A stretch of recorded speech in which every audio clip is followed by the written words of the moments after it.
Baik, selamat pagi rekan-rekan sekalian, para generasi muda. Kita ketemu lagi di acara Integrity in Action Talk dari Yayasan Pensiunan Caltech Chevron Indonesia yang bekerja sama dengan Yayasan Tahia atau Tahia Foundation. Pagi ini kita mempunyai tamu istimewa, Bapak George Tahia.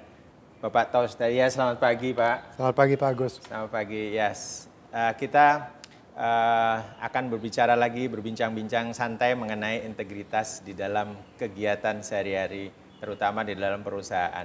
Nah, siapa Pak George Tahia? Mungkin saya akan mengenalkan sedikit. Pak George Tahia adalah komisaris dari PT Austindo Nusantara Jaya Tbk atau PT ANJ Tbk yang bergerak dalam bidang agronomi. Baik, Pak George. Ya. Mengenai integritas nih Pak, integritas in action. Jadi integrity in action atau integritas. Oke. Menurut Pak George, makna dari integritas sendiri itu apa Pak? Terima kasih Pak Agus buat kesempatannya. Pagi ini kita berbicara mengenai subjek yang sangat penting yaitu integritas. Kalau ditanya makna dari integritas, sebetulnya saya merasakan kita dimungkinkan untuk hidup bermasyarakat, berkeluarga maupun dalam kehidupan pribadi kita. Tidak mungkin kalau tidak ada faktor integritasnya. Hari ini kita bertemu, persiapannya sudah berbulan-bulan. Kalau seandainya kita tidak menepati janji, salah satu antara Pak Agus dan saya tidak menepati janji, atau salah satu dari tim penyelenggara tidak menepati janji, tidak melaksanakan integritas, bahwa pada hari ini saya akan siap datang, kita tidak bisa melangsungkan, menjalankan acara ini. Jadi itulah pentingnya integritas dan hal-hal, kalau saya sih melihatnya dalam dua hal ya. Bahasa Inggrisnya tuh yang satu promise keeping. Promise keeping, oke. Ya, yang kedua truth telling. Truth telling. Telling, ya. Jadi kalau akan didefinisikan adalah truth keeping, Truth telling. truth telling, Ya. sama tadi Promise keeping. promise keeping, promise Ya. keeping. Baik. Ya. Kalau truth tellingnya tuh, kalau kita bicara ya yang jujur. Jujur yang sebenarnya. Ya. Dan promise keeping, kalau kita berjanji kita harus tepati janji tersebut. Jadi sebetulnya itu dua kunci integritas buat saya. Ya. Dan kalau salah satu dari dua itu tidak kita laksanakan, hari ini kita nggak ketemu Pak. Betul Pak. Ya. Ya. Dan saya pikir ini berlaku secara umum. Baik. Dalam kehidupan berkeluarga juga, integritas mempunyai peran yang sangat penting. Contoh sederhana, kalau saya berjanji akan mengantar anak ke sekolah, terus ternyata tidak, lalu anak saya akan terlambat, kemudian ada penalti di sekolahnya, jadi akibatnya berlanjut. Akibatnya akan berlanjut-lanjut kemana-mana ya Pak ya. Betul. Oke. Dan dalam kehidupan pribadi,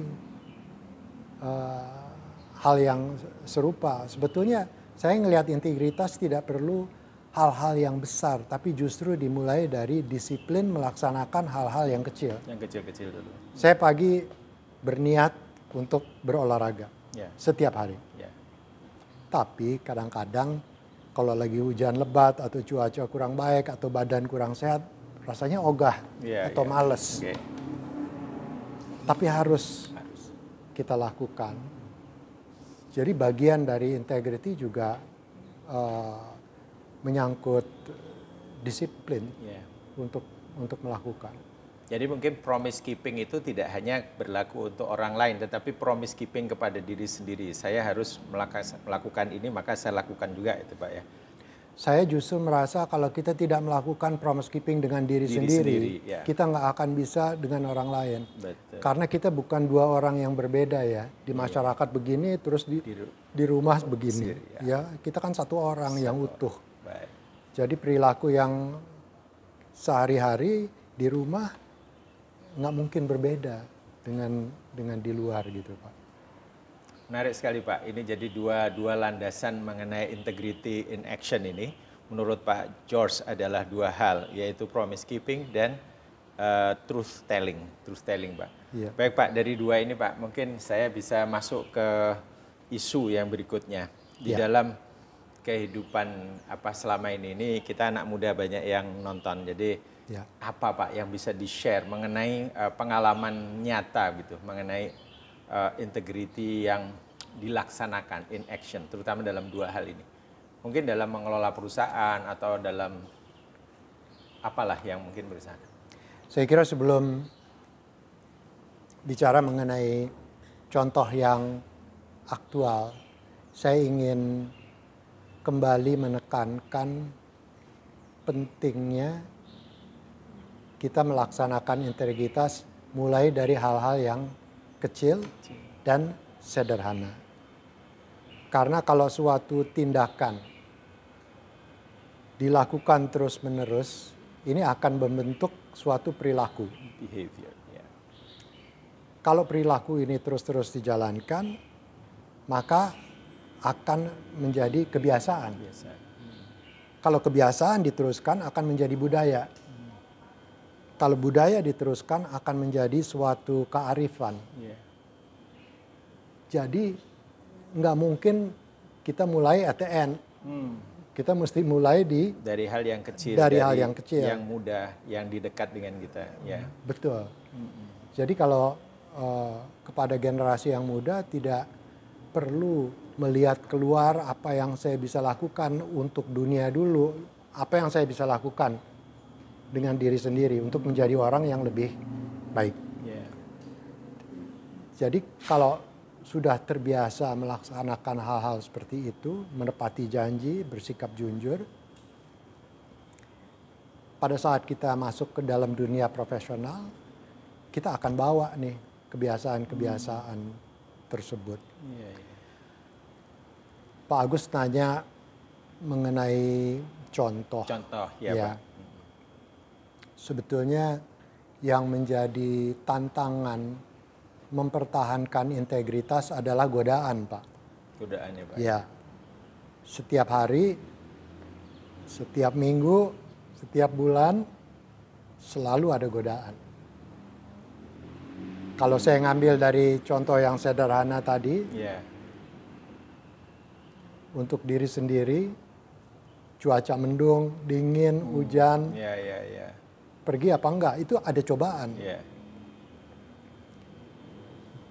Jadi sebenarnya kunci dari integritas adalah mengenal diri sendiri dulu. Akan sulit untuk kita melaksanakan integritas kalau kita tidak tahu dengan jelas kita siapa. Karena pada saat kita menghadapi godaan, kita akan diuji. Mau ke sini atau mau ke situ. Mau pilih jalan ini atau mau pilih jalan itu. Itulah pentingnya kita memahami kita siapa. Bukan apa yang diharapkan orang lain terhadap kita. Karena kita suka sekali terpengaruh dengan pendapat orang. Melayani kemauan orang lain. Benar sekali Pak Agus, apalagi di era sosial media, di mana banyak yang like, dislike. Jadi yang mengatur tindakan kita itu orang lain. Ketika kita melakukan sesuatu, mereka like, baru kita happy gitu ya. Harusnya diri kita sendiri Pak ya. Kita mulai dari diri kita sendiri. Jadi kalau bicara contoh yang aktual ya di dunia usaha itu begitu banyak. Karena ini forum yang umum, tentu tidak bisa terlalu spesifik membicarakan contohnya. Tapi kita pernah di salah satu perusahaan kita pernah terjadi suatu musibah. Musibahnya ini di musim kering ada kebakaran yang mengakibatkan kerugian. Ini di perkebunan Pak ya? Di perkebunan. Jadi kebakaran itu berhasil diatasi, tapi kemudian tentu ada penyelidikan. Kenapa hal tersebut, siapa yang menyebabkan. Dan pada awalnya yang dituduh adalah kita yang dianggap bertanggung jawab atas kebakaran tersebut. Dan ini sudah masuk ke ranah hukum. Tidak lama kemudian kita dihadapi godaan. Apa godaannya Pak Agus? Oke. Godaannya adalah tawaran untuk mempersingkat Urusan. Iya. Dan kalau kita memilih hal tersebut, perkara yang lama barangkali bisa dipersingkat. Iya. Kemungkinan besar kita dimenangkan. Iya. Tapi di dalam organisasi kita ada 3 values. Value pertama adalah integritas. Nomor 1 itu Pak ya? Nomor 1, integritas. Yang kedua, menghormati manusia dan lingkungan. Dan yang ketiga, perbaikan yang berkesinambungan, continuous improvement. Jadi setiap kali kita dihadapi dengan tantangan serupa, suatu godaan, kita harus mengkilas balik ke values kita. Tindak apa yang kita ambil, apakah ini akan sejalan atau tidak dengan values kita. Diteruskan Pak mengenai konsekuensinya tadi Pak. Ya, jadi konsekuensinya tentu ada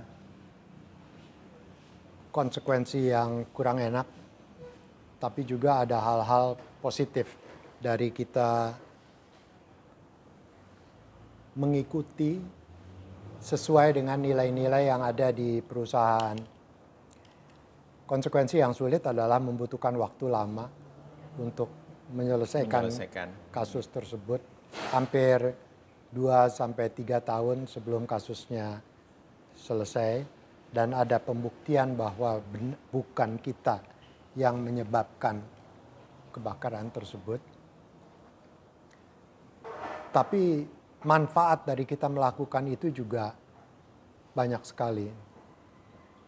Salah satunya adalah kita memberi contoh yang baik ke staf dan manajemen di perusahaan. Dan kita belajar banyak sekali di dalam waktu 2-3 tahun tersebut bahwa ternyata ada jalan alternatif. Mungkin membutuhkan waktu lebih lama, mungkin lebih susah, tetapi kepuasan yang diraih luar biasa. Dan yang berikutnya, karena tantangan terhadap integritas dan godaan dari luar itu tidak pernah selesai dan akan berlanjut. Setiap kali kita menyelesaikan suatu masalah, apa yang kita pelajari di momen tersebut akan bermanfaat untuk kejadian berikutnya. Jadi pembelajaran kita tuh bertambah terus. Kalau kita menghindari, sebetulnya kita kehilangan kesempatan untuk belajar.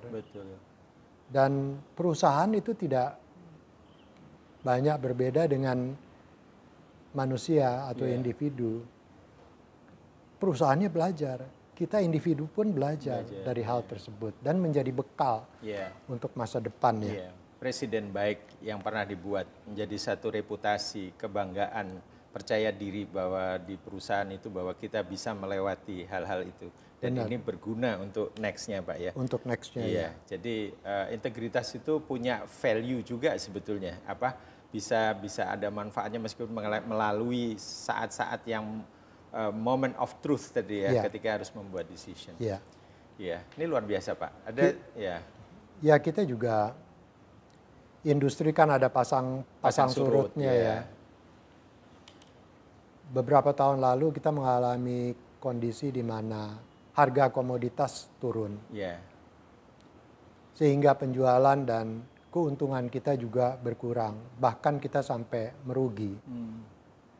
akibat dari harga komoditas menurun. Nah, kita kan punya utang ya di bank-bank tertentu. Mereka tentu mengikuti perkembangan industri dan khususnya perusahaan-perusahaan di mana mereka memberikan pinjaman. Sehingga mereka khawatir bisa kembali nggak ini uangnya. Nah, pada saat-saat seperti itu integritas memainkan peranan yang sangat penting. Jadi saya dan manajemen bersama-sama sebelum ditanya kita sudah datang untuk secara transparan menyampaikan kondisi yang sekarang dialami dan outlook-nya ke depan seperti apa. Dan karena kita belum pernah tidak mengembalikan hutang atau tidak pernah tidak membayar bunga, mereka percaya. Dan selama krisis itu berlangsung, mereka tidak pernah meninggalkan kita. Jadi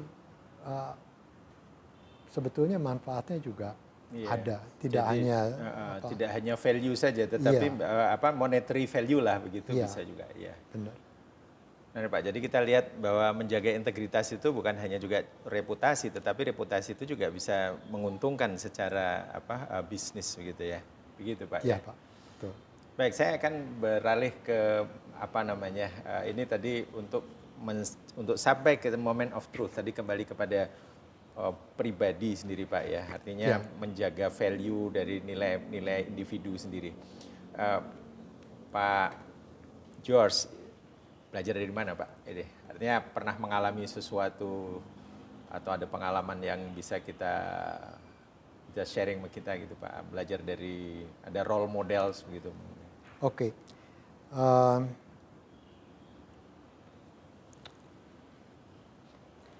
Ada dua faktor ya. Faktor pertama adalah faktor keluarga. Kita dibesarkan di mana. Ini bahasa Inggrisnya nurture. Nurture, ya. Terus faktor kedua adalah apa yang kita alami dalam kehidupan kita, pengalaman-pengalaman. Ini nature. Jadi siapa kita dibentuk antara nurture dan nature. Dan selalu ada nih dua faktor. Nurture itu pemeliharaan pada waktu kita dibesarkan. Betul. Nature adalah lingkungan exposure kita. Jadi kalau ditanya role model, saya suka membaca, apalagi waktu muda, waktu duduk di bangku kuliah di SMA, dan di perpustakaan kita tuh ada satu buku yang diciptakan oleh filosof Yunani, namanya Plato. Ya. Terus salah satu karya si Plato ini, dia menceritakan dialog dengan gurunya yang bernama Sokrates.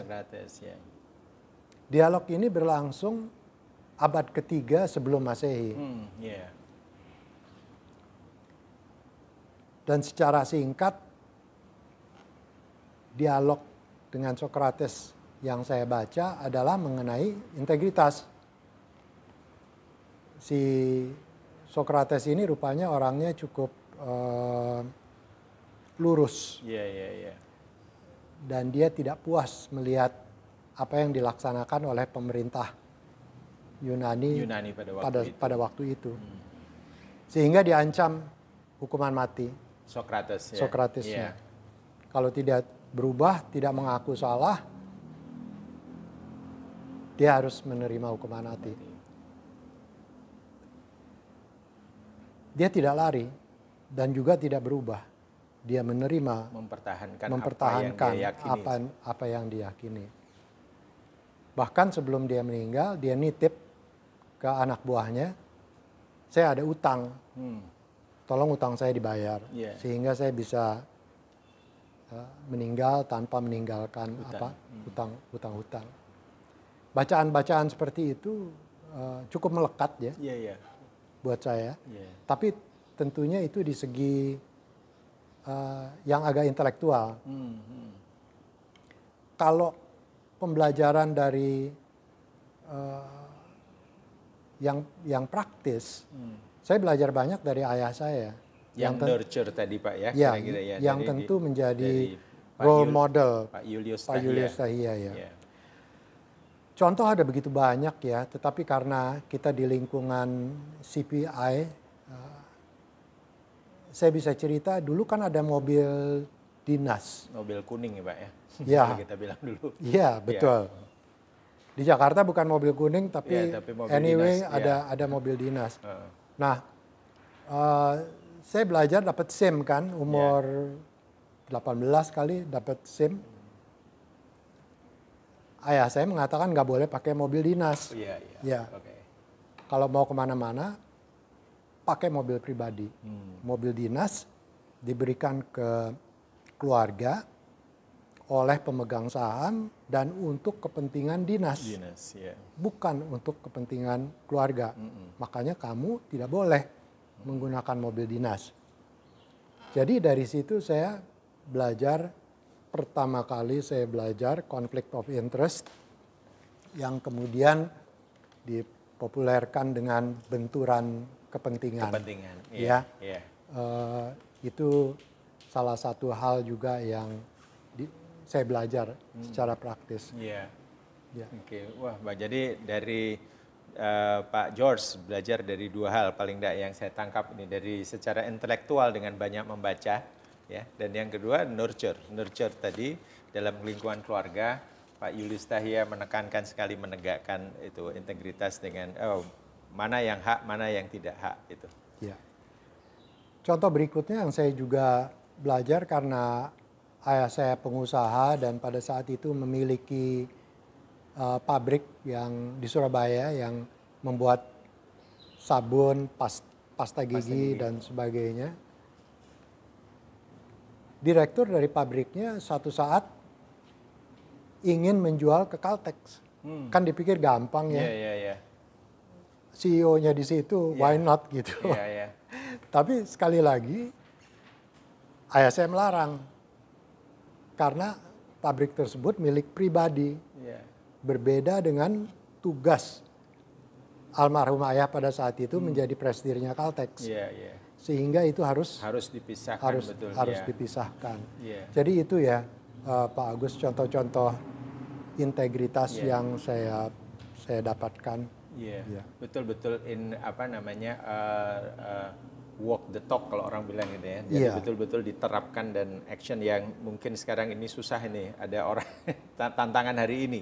Hari ini orang suka mencampur adukkan antara kepentingan itu ya. Begitu. Luar biasa Pak, kita belajar sesuatu nih pagi ini ya. Thank you Pak. Baik, tapi sebelum kita menutup ada satu yang ingin saya tanyakan lagi kepada Pak George ya. Kira-kira ini ke depan ini Pak. Jadi untuk persiapan generasi muda ke depan, apa nih Pak yang perlu disiapkan gitu? Tantangannya ke depan sehingga apa yang perlu untuk belajar ke depan?